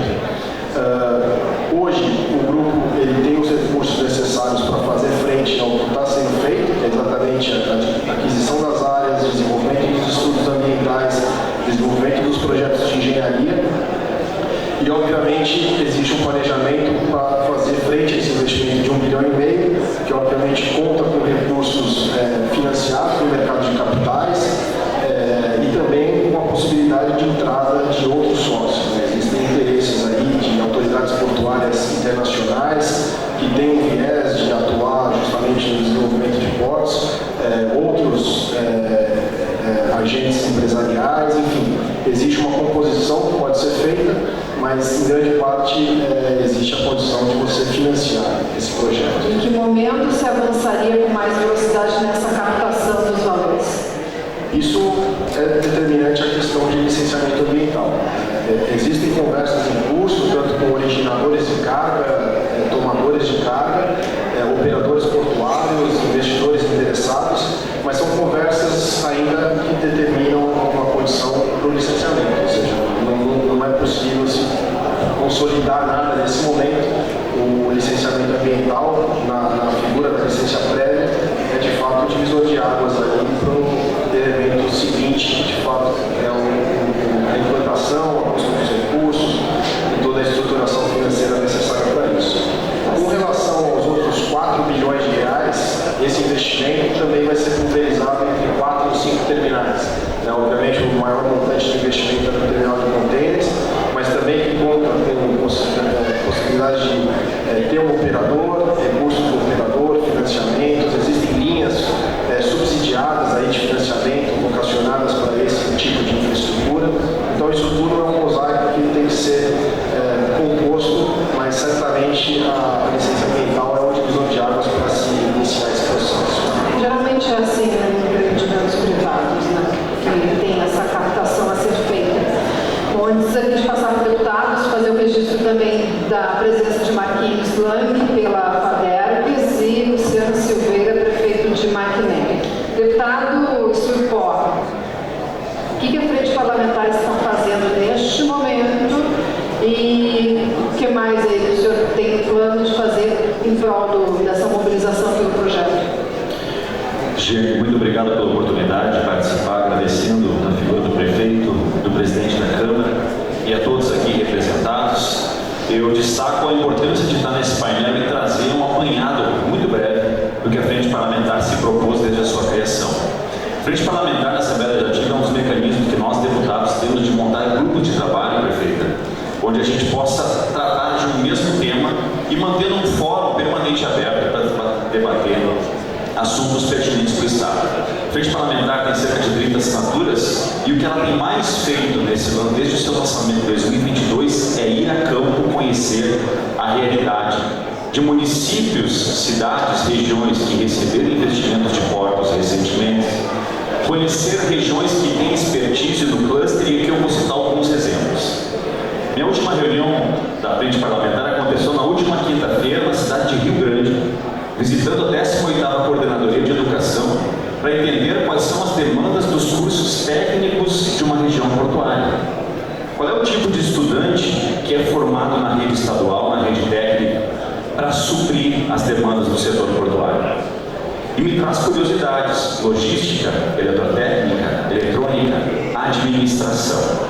Isso é olhar com um olhar de preparação, porque o porto é muito mais do que pedras, navios e contêineres. Envolve a sociedade, envolve a cidade e vai mudar como nunca a realidade do litoral norte, muito bem trazido por aqueles que me antecederam, na dificuldade econômica e principalmente, curiosamente, a palavra Porto contempla oportunidades. Outro trabalho importante é conhecer a campo, e aí foi um dos trabalhos importantes da frente parlamentar, que de Suape para baixo, visitar todos os portos brasileiros, entender as suas realidades e as suas dificuldades. Os 7 portos de Santa Catarina, os 2 portos do Paraná, o Porto de Rio Grande, que tem uma experiência incrível para transmitir para outros portos e principalmente para esse investimento. Visitar a cidade de Navegantes, por exemplo, que no ano de 2012, antes do Porto estar operando, o Porto Nave estar operando full, nada mais era do que uma cidade dormitório da cidade de Itajaí, meu amigo Calil, meu amigo ex-prefeito Zeca Martins. Conhecer uma cidade que, em 13 anos de desenvolvimento do Porto, subiu da 30ª economia de Santa Catarina para a 14ª, em desenvolvimento humano, em potencial. É conhecer a cidade de Itapuá, que tem uma história muito parecida, é conhecer Suape, em Pernambuco, e trazer esses exemplos positivos e talvez o que haja de negativo a ser melhorado. Então são trabalhos que a frente parlamentar tem realizado em busca de cuidar do entorno, e isso, gente, assim como a DTA, a administração municipal tem feito um trabalho essencial desde a gestão anterior na questão do plano diretor, a todos que têm olhado em termos de FAMURS, o senador Reis, mas o nosso papel enquanto frente parlamentar é olhar o entorno. Eu quero destacar uma questão importante abordada pelo Farina sobre a questão da Rota do Sol. No mês de abril, Farina, eu fiz toda a Rota do Sol, subindo e descendo, e tirei uma tarde de sexta-feira para ficar num posto de gasolina do lado de cá e do lado de lá, ali em Terra de Areia, conversando com motoristas de caminhão, entendendo o que eles estavam fazendo ali, de onde eles vinham e para onde eles vinham. A imensa maioria já descia a Rota do Sol, utiliza a Rota do Sol, mas quando chega no pé da Rota do Sol, sobe à esquerda para Santa Catarina e Paraná. Ou seja, a nossa rodovia já está sendo utilizada, mas não para trazer recursos, empregos, renda para o Rio Grande do Sul, e sim para os estados vizinhos. Trago aqui uma provocação ainda. Nós temos o Porto de Rio Grande, que opera há tantos anos com tanta capacidade, e a 116 e a 293, que são talvez as duas principais rodovias que ligam ele, não são duplicadas. Basta ver que agora, voltando de Rio Grande na semana passada, para fazer aquele trajeto todo da 116, um caminhoneiro gasta cerca de R$400 em pedágio de uma rodovia que não é duplicada. Não pode ser a Rota do Sol um impedimento para o investimento desse porte. Finalizo. Sabemos que há muito a se avançar. E aqui a participação, já indo para a minha condução final, a participação importantíssima do terceiro setor, através do sistema SESC, SENAI, SESI, e todos aqueles que vão ter que fornecer tanto conhecimento, qualificação para estudantes, para jovens que querem uma oportunidade na área da logística, na área da indústria, que hoje, quando conclui o ensino médio, muito bem destacou o prefeito, precisa buscar outra região, se afastar da família, devido à sazonalidade da região. Então é um tema que a gente tem que estar dentro e todos conectados. Finalizo trazendo uma questão importante, Gênio. Quando eu visitei o Porto de Paranaguá, eu queria entender, fazendo uma analogia, o que fazia um empresário gaúcho dentro do Porto no Rio Grande do Sul optar por operar por outros estados. Numa comparação, seria como eu morar num apartamento, ter um mercado no térreo do meu apartamento, e em vez de usar esse mercado, eu vou pegar meu carro e vou andar 10 km para o outro mercado. Isso tem um motivo. Não sou bem atendido, os produtos aqui são mais caros, eu quero dar uma volta, não sei, há N motivos, nós precisávamos entender isso. Então, visitando os portos de Paraná, principalmente São Paulo e Santa Catarina, a gente pôde entender o que busca o nosso setor produtivo do Rio Grande do Sul. Afinal de contas, a gente precisa trazer essa oportunidade. Trabalho no nosso estado, geração e pessoas com vontade de fazer diferença não falta. Falta é da estrutura para isso. Finalizo dizendo que o grande diferencial de Santa Catarina na questão e por que o Porto de Arroio do Sal vai somar com o Porto de Rio Grande. Nós não temos backup no Rio Grande do Sul. Para quem atua na área de logística sabe a importância do backup. Eu tenho uma carga essencial que ela precisa chegar e eu preciso desembarcar. Se eu não tenho um porto próximo que possa me dar uma garantia de que se esse porto não estiver operando, eu vou andar 50, 100, 60 quilômetros no máximo para operar minha carga, isso faz com que se opte pelo Estado que tem mais estrutura. Ou seja, hoje um operador que opera para o Rio Grande, tendo qualquer problema, ele tem que subir a Imbituba ou descer a Montevidéu. Se nós tivermos um porto mais próximo, quem for escolher um estado para operar vai pensar: o Rio Grande do Sul me dá a segurança do mercado. Enfim, nós só temos a avançar, só temos a crescer. E finalizo com a frase importantíssima do Amir Klink, que diz: o oceano não pode ser uma barreira, o oceano é um caminho, e nós temos uma porta aberta para o mundo. Muito obrigado.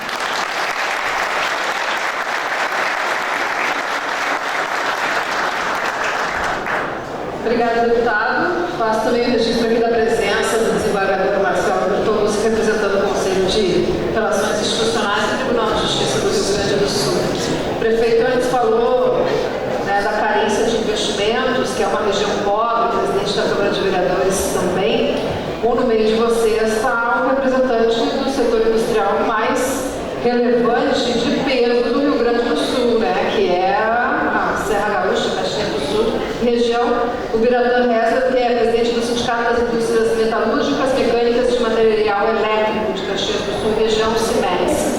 Bom, presidente, qual é a relevância para esse setor tão importante, que depende do comércio exterior, que agora vai estar nessa incerteza toda, mas de ter este porto mais próximo? E faço uma outra provocação, puxando a colocação do prefeito no início. Que investimentos a indústria de Caxias do Sul faria aqui no litoral a partir do porto? Perfeito. Boa noite a todos, é um prazer. Obrigado, Giane, pela minha chamada. Prefeito, muito obrigado pelo convite aqui, que veio através do Pedro, meu querido Pedro Primo, pode chamar assim, Pedro, primo da esposa do Pedro, que foi presidente da Micorenga lá em Caxias. Eu, de fato, venho representando a Fiat, o presidente Cláudio Bier, que deixa um abraço a todos vocês aqui, presidente que é bastante ativo e muito preocupado com temas que falam de desenvolvimento. Mas, claro, eu tenho 2 crachás, eu não tenho como não usar o crachá da Serra Gaúcha. O crachá da Festa da Uva. Festa da Uva também, que também pode ser um grande promotor em virtude aí do turismo, Mas eu posso fazer 2 paralelos, assim, falando sobre a Serra Gaúcha. O CIMEX é um sindicato, talvez do Brasil, o segundo sindicato mais forte no setor metalúrgico, metalmecânico de material elétrico. A Serra Gaúcha é o segundo polo metalmecânico do país. Nós temos 70 bilhões de faturamento nas nossas indústrias, que são 17 municípios, empregamos aí mais de 60 mil pessoas, são 4 mil, quase 5 mil empresas que são ligadas ao CIMEX. E de outro modo, nós temos a Federação do Estado do Rio Grande do Sul, que congrega 108 sindicatos, que nesse sentido, não só o metal mecânico, mas envolve toda a cadeia das indústrias do nosso Estado do Rio Grande do Sul.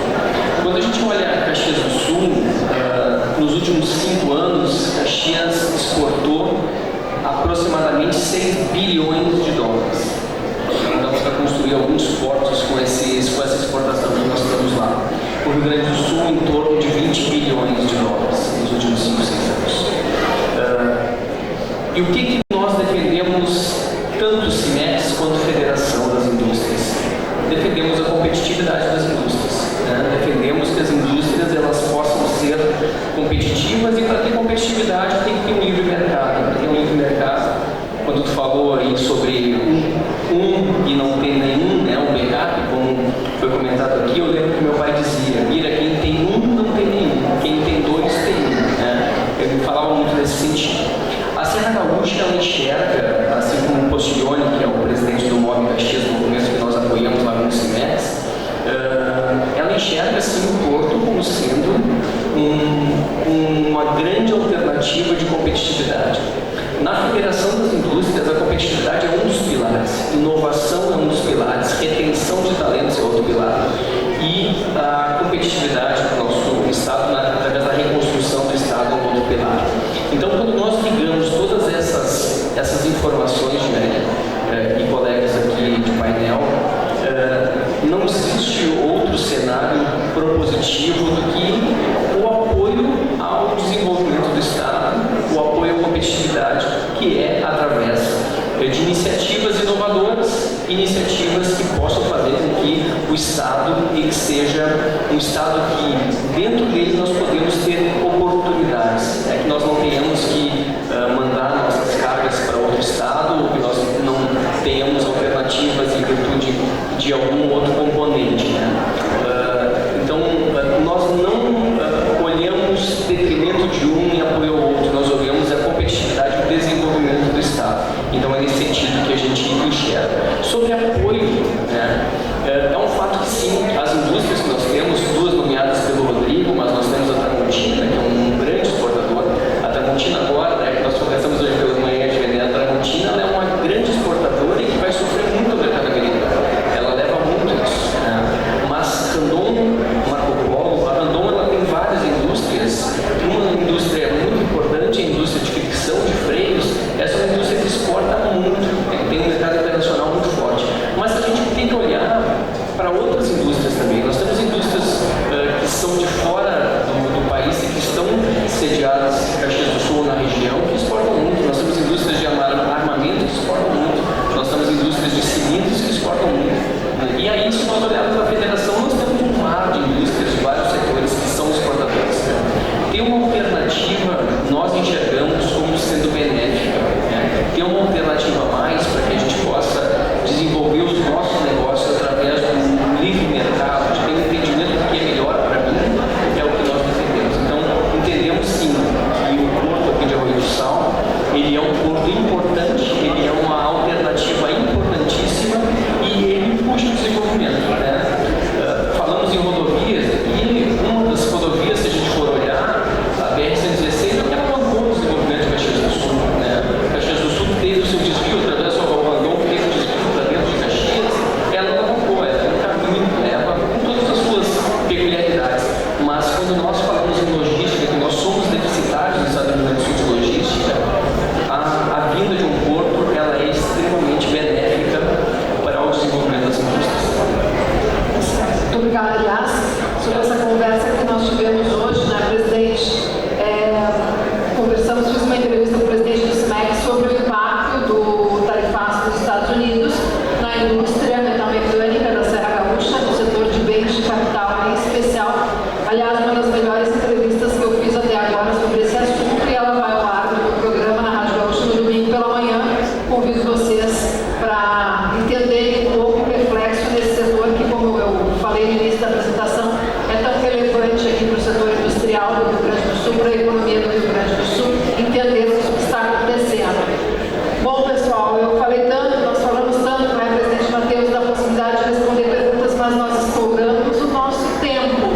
Eu vou fazer as perguntas que eu recebi aqui, tá, prefeito, para que vou registrar aqui, para que vocês coloquem na pauta para próximas manifestações, certo? Que é sobre investimentos em educação, em segurança, em saúde, né, hospital, atendimento. Foi a pergunta da Ida. E depois, essa aqui é bem importante, tá? Como o município faria para qualificar a população para os empregos que seriam gerados? Cursos gratuitos? Então, essa é uma pauta relevante e faço essa provocação para que em outras oportunidades esse assunto seja respondido. Os nossos painelistas também vão continuar aqui, né, para quem quiser fazer perguntas. Muito obrigada para quem veio, está lá no fundo fazendo manifestação, mas assim, colocando sua opinião, mas de forma, né, colaborativa conosco, acompanhando o evento.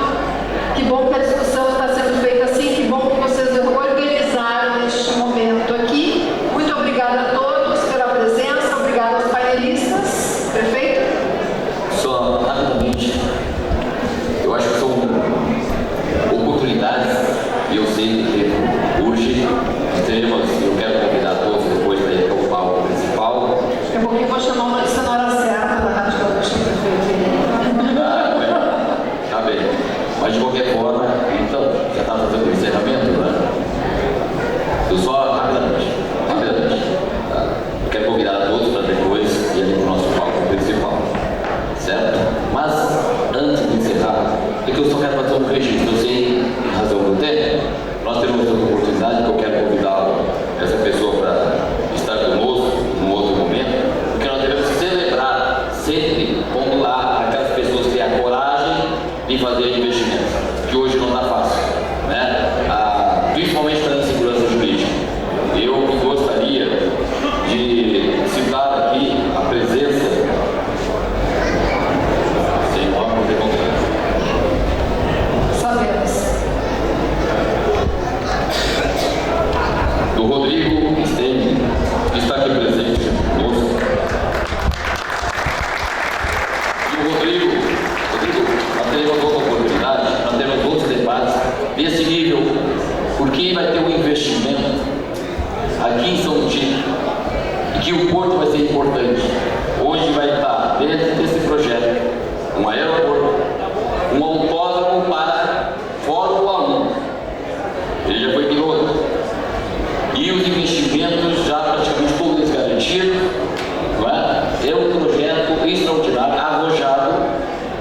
que vai ao encontro daquilo que nós falamos desde o início, que é buscar melhorar a estrutura logística, mas também turística do estado do Rio Grande do Sul. E eu deixei por último, eu peço, se puder ficar de pé, quem puder, você não, tu não, tu fica sentadinho ali. Fernando Gadão. Porque uma pessoa com mais de 80 anos, que é o visionário, que é aquele mentor do Porto, e com a sua idade, ele disse assim: Luciano, eu vou trabalhar até um dia eu cair em Porto, pelo Porto. Uma pessoa como essa merece uma salva de palmas de pé de todos nós. Obrigado.